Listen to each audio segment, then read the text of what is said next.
Okay, tonight is the 25th of August, and this is the sixth night. We are speaking on the Sutta Nipata, the last chapter tonight, chapter 5, Parayana Vaga, the chapter of the way to the beyond. Of all the suttas in the Khuddaka Nikaya, I think that this is the most important, this chapter of the way to the beyond. If you look into it, there's a lot of Dhamma.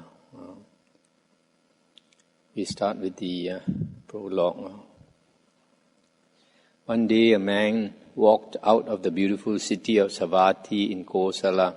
He was Bavari the Brahmin, one versed in the Vedic mantras. He had set out on the southern road in search of detachment. He travelled till he came to the land of the Asakas, and there, where it meets the Alakas land, on the banks of the river Godavari, he stayed, living off fruit and whatever else he could gather. One day, begging in a rich village nearby, he was given such a quantity of gifts that he was able to hold a great offering ceremony. He had just finished the rituals and got back to his hut when another Brahmin arrived at the door.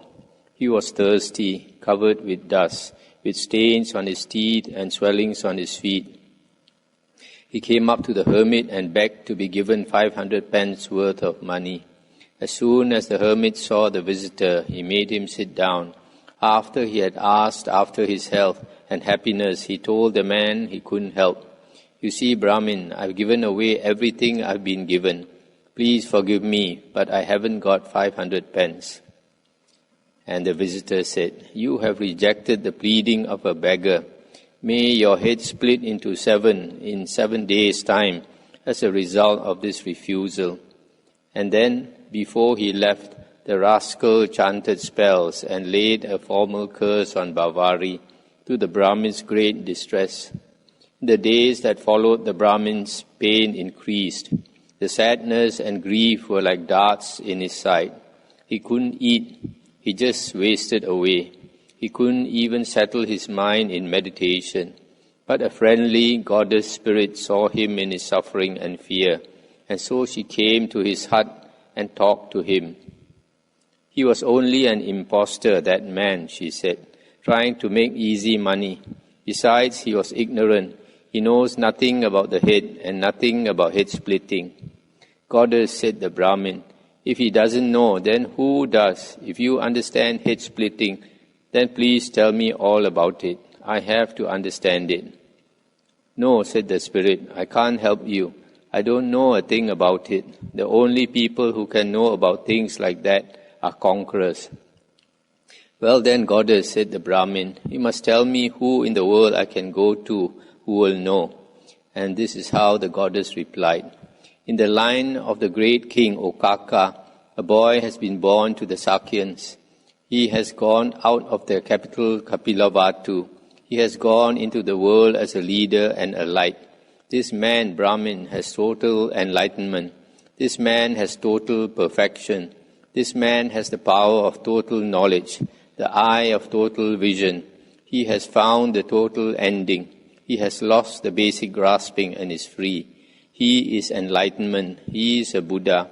He is a Lord, a master of blessings for the world. He has the eye of vision and he teaches the way things are. Go to him and ask your questions. He will explain it all." When Bavari heard that word Sambuddha, the name for total enlightenment, he was lifted to the heights of joy. As his sorrow quietened down, he felt immense delight take him over. The gladness and joy made him eager and deeply thrilled. "Where," he asked the goddess, "does this world guide live? Which village is he in? Which town? Which state? Let's go and honor this man, this ultimate being." And the goddess said, "The conqueror lives in Savatthi in Kosala. This Sakyan is a wealth of wisdom and a world of knowledge. He is unharnessed and undefiled. He has the strength of a hero, of a bull. He is the one to ask about head splitting." So Bavari the Brahmin called his pupils together, all of them, versed in Vedic mantras too.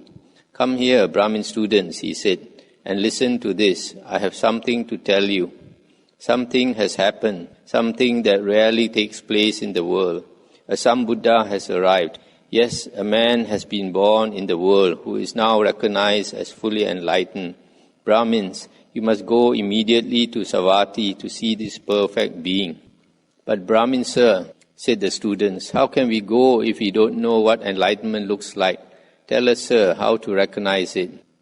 And the Brahmin said, the ancient teachings listed each one of the 32 marks of greatness on a superman. When a person is born with these marks on his body, then we can say that one of two things will happen to him, that he has two choices open to him and no more.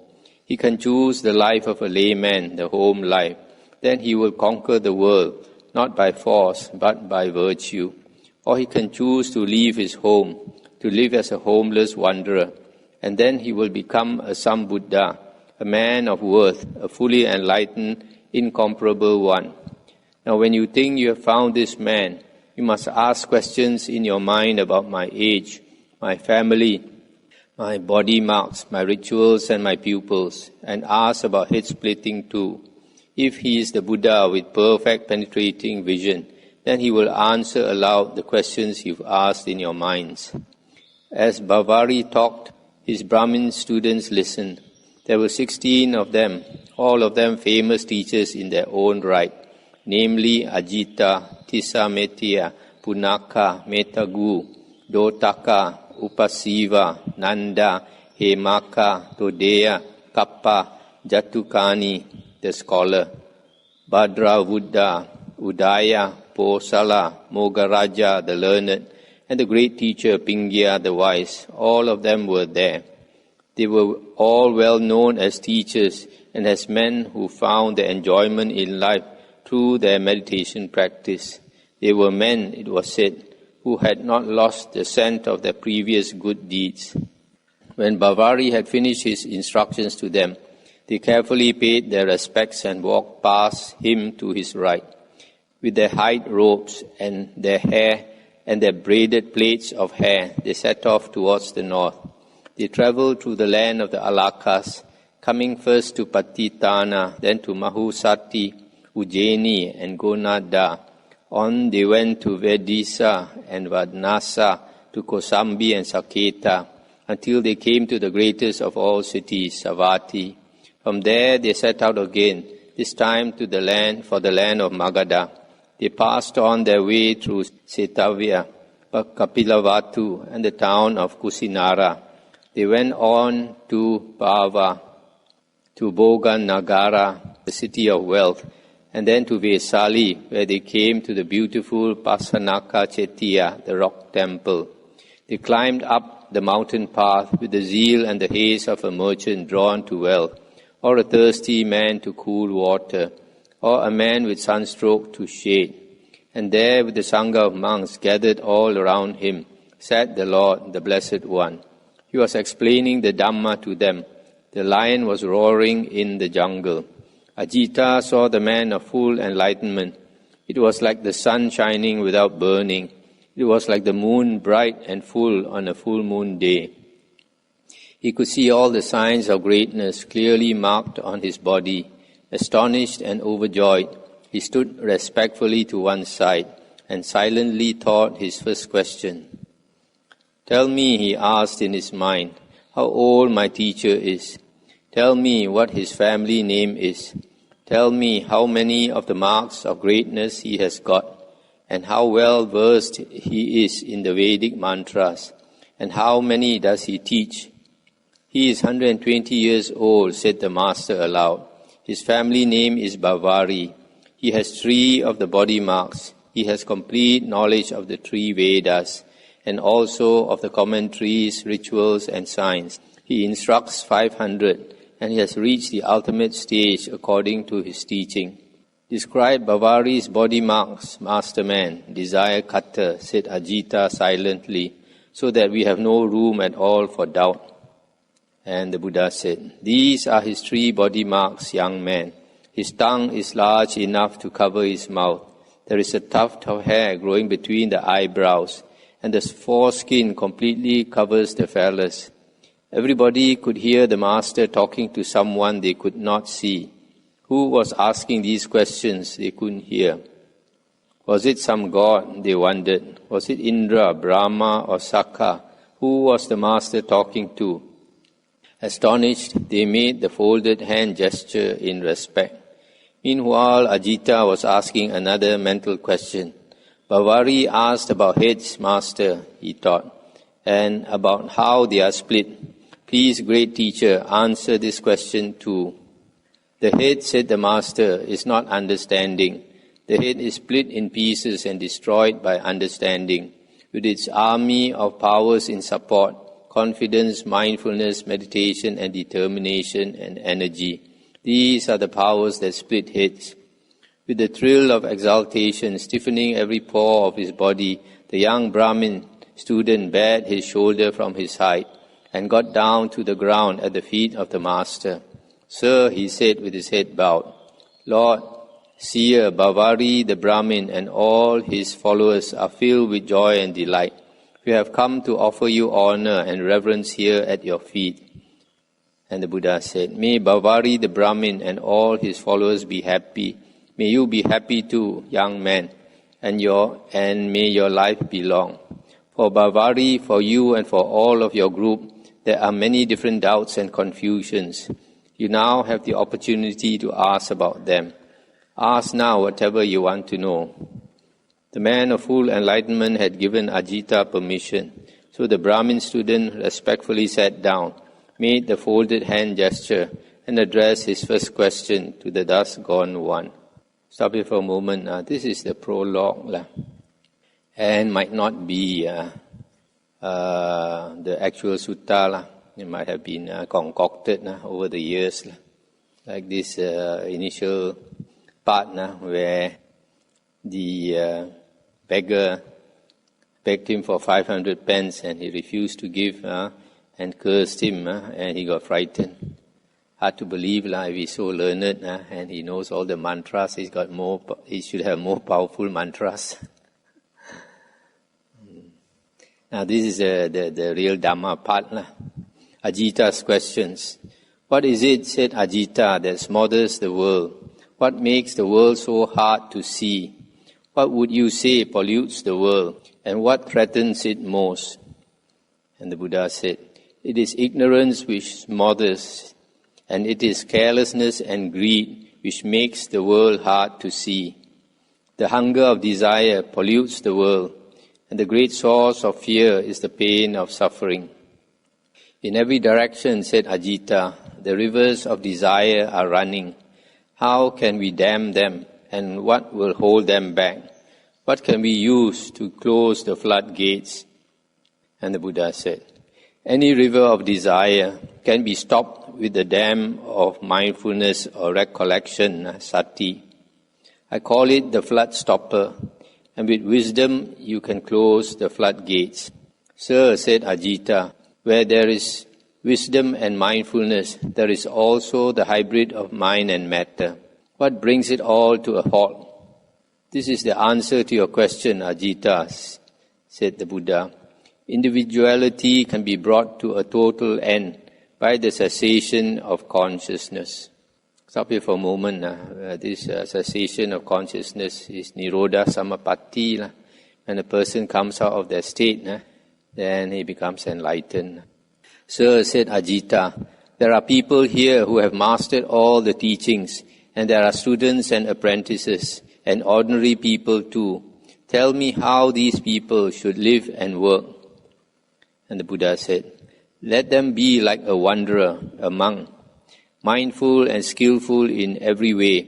They should free themselves from the hunger for sense pleasures and make their minds calm and undisturbed. Stop here for a moment. So here, of all the words, you can look for those, the more important ones. Among the many precious stones, we look for the bigger diamonds. Normally when we study the suttas, we look for the important parts, the really important parts. So you see this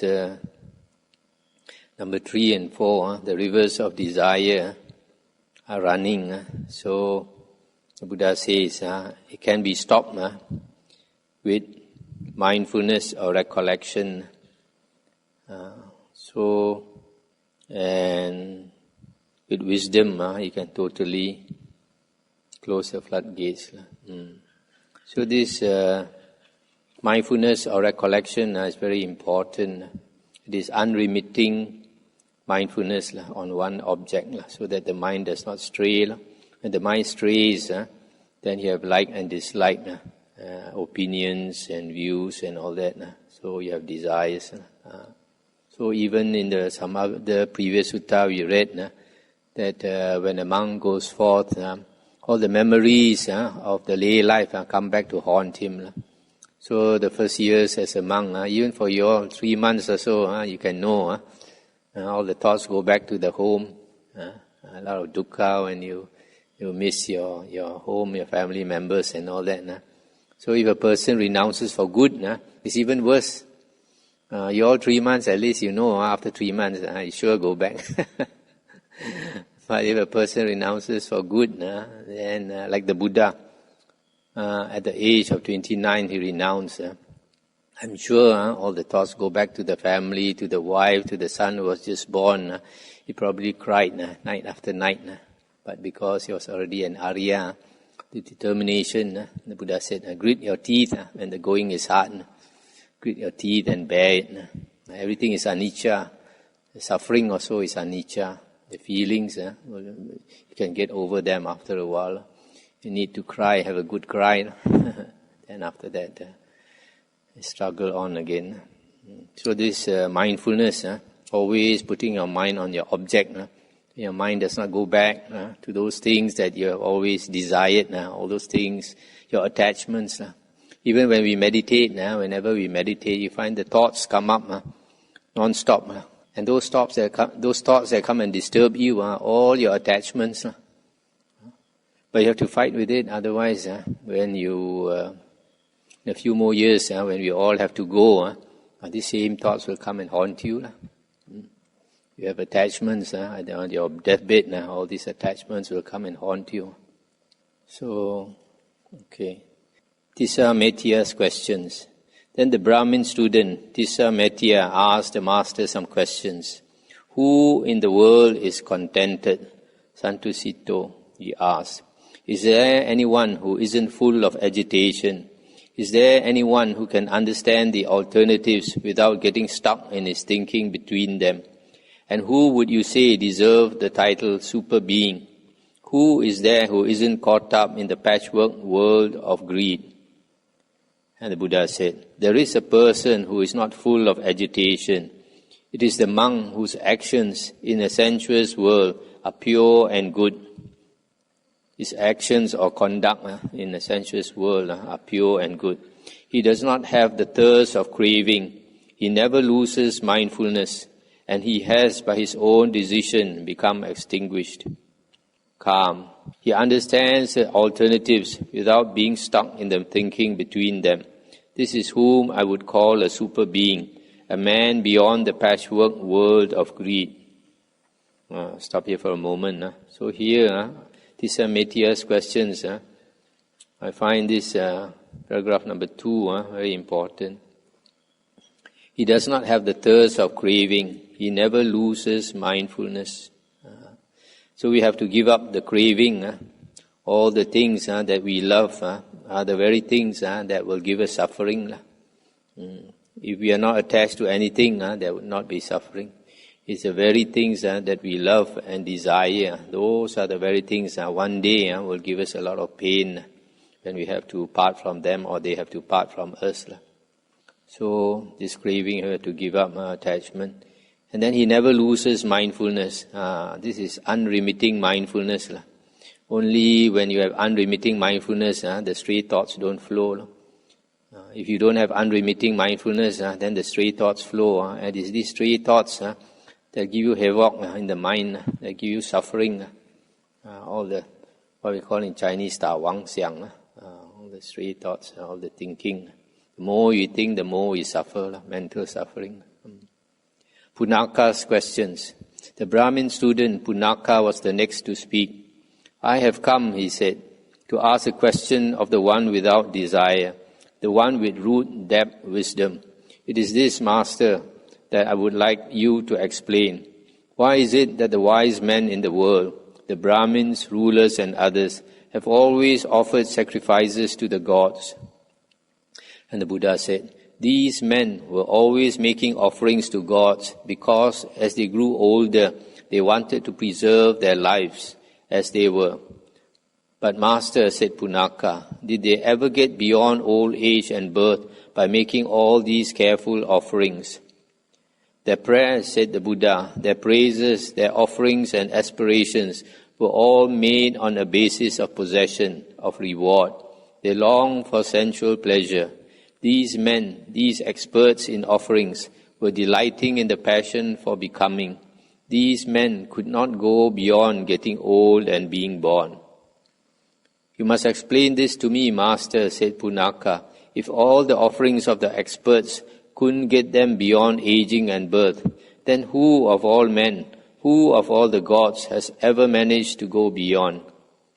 And the Buddha said, when a person has assessed the world from top to bottom, when there is nothing in the world that raises a flicker of agitation, then he has become a person free from the smoke fumes, the tremblings and the hunger of desire. He has become calm. He has gone beyond getting old. He has gone beyond being born. So this last paragraph, when there is nothing in the world that raises a flicker of agitation, nothing to make you excited about, that means you have to give up all the attachments. Then only are you free of the tremblings and the hunger of desire. Metagu's questions. Then the Brahmin student Metagu asked his question. Master, he said, you are clearly a mind of full development and a master of knowledge. Where on earth do all the different kinds of suffering come from? And the Buddha said, this is a question about the birth and growth of suffering. I will answer it in the way that I myself have found it, which is this. All the different forms of suffering develop from the basic clinging. When a person does not realize this, he makes attachments. The fool will undergo suffering. When a person realizes this, he should not make attachments, seeing where suffering starts and grows. That clearly answers what I asked, sir, said Metagu. Please answer this one too for me, because of your certain knowledge. How do wise men cross the ocean? How can they get beyond the aging process? How can they get beyond birth or sadness or sorrow? The Master replied, I will explain to you the truth, not based on hearsay. First, realize that this way is one which can be known here and now, as a result of which a mindfully living person releases his hold on the world. Master Teacher Metagu said, for me there can be only joy and delight to hear you talk about a supreme way, which when a mindfully living person knows it, releases his hold on the world. The Master continued, in every direction there are things you know and recognize, above, below, around and within. Leave them. Do not look to them for rest or relief. Do not let consciousness dwell on the products of existence, on things that come and go. This is how the wandering monk lives. He goes from place to place mindful and resolute. He does without cherished objects and comes to understand the world. So he leaves aging and birth behind. He leaves sadness and sorrow behind. And he lets go of suffering here itself. These great words of wisdom are full of joy for me, said Metagu. Gautama's description of non-attachment is perfect. This master clearly has let go of suffering. He has found and understood just as it is the way things work. The people whom you, the wisdom master, regularly teach will certainly lose suffering. As for me, I have come here to honor you, to bow down before you, a hero. I ask you, Master, to give me frequent teachings. The Master answered, when you are aware that a man is a Brahmana, a master of knowledge, a person with nothing, a creature with no ties to being or to pleasure, then, Metagu, you have found an ocean crosser, a traveler beyond the deserts and the doubts, a voyager who has reached the other shore.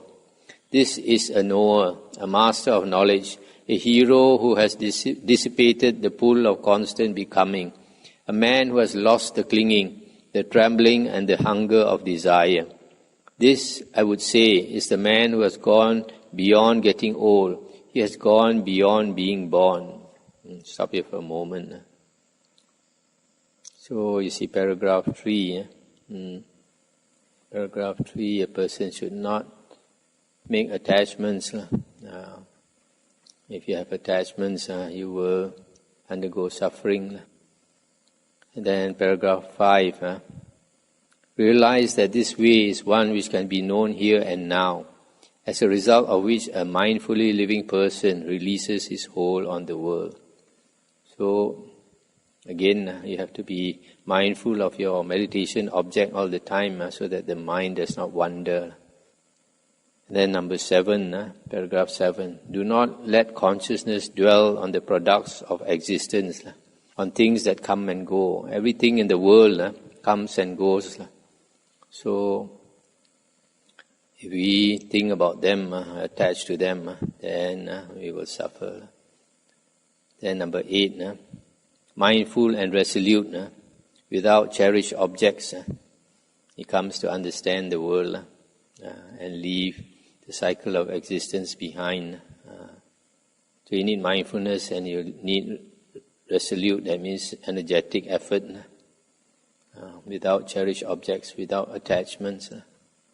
Okay, Dotaka's questions. The Brahmin student Dotaka was the next to speak. Master, he said, I so much want to hear you speak. Please, Master Teacher, explain to me, can the student of your teachings find the calm of cessation for himself? And the Buddha said, any student of my teaching who is eager, intelligent and recollected, here and now can find the calm of cessation for himself. I can see now, said Dotaka, that there is in this world a man who has nothing, a Brahmana, a wanderer. I bow down and honor you, sir, the eye that sees everything. Please, man of Sakya, free me from confusion. And the Buddha said, it is not in my practice to free anyone from confusion. When you have understood the most valuable teachings, then you yourself will cross this ocean. Have pity on me, Brahmana, sir, said Dotaka. Please teach me the way of detachment so that I can know it as it is, so that I can live in this life in the peace and independence that is as free as the air and space. And the Buddha said, I will explain that peace which is not based on hearsay and is attainable here and now. It is a peace which, when a mindful person understands it, releases his hold on the world. Master Teacher, said Dotaka, it can only bring me joy to hear about an ultimate peace, which, when a mindful person understands it, releases his hold on the world. In every direction, said the Buddha, above, below, around and within, there are things you know and recognize. When you realize that these are the things which tie you to the world, then you can lose the thirst of craving, the desire for constant becomings. Stop here for a moment. So you see paragraph number 2. Any student who is eager, intelligent, and recollected or mindful, here and now can find the calm of cessation. So you got to be eager and have the desire, and then got to be intelligent and got to practice mindfulness all the time. And then paragraph 6, it is a peace which, when a mindful person understands it, releases his hold on the world. Again, it talks about being mindful. Whenever you see the word mindful, you must remember it is sati. Sati is a specific mindfulness, not a general mindfulness. And then paragraph 8, All the things that you know and recognize in the world are the things which tie you to the world. So everything have to let go. That's why it's so hard to practice a spiritual path. Upasiva's questions. Then the Brahmin student, Upasiva, asked a question. Man of Sakya, he said, it is not possible for me to cross the massive ocean alone and without help. You are the eye that sees everything. Please tell me what I can use to help me cross the ocean. Then the master said, use these two things to help you cross the ocean, the perception of nothingness and the awareness that there is nothing. Give up sense pleasures and be free from doubts. So you will begin to see and to long for an end to craving. Master, said Upasiva, when a man is free from attachment to all pleasures and depends on nothingness and everything else he lets go, he is freed in the supreme freedom from perception. But will he permanently be there and not return again?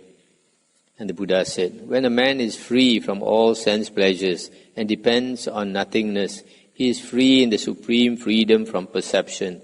He will stay there and not return again. Master, you have the eye that sees everything, said Upasiva.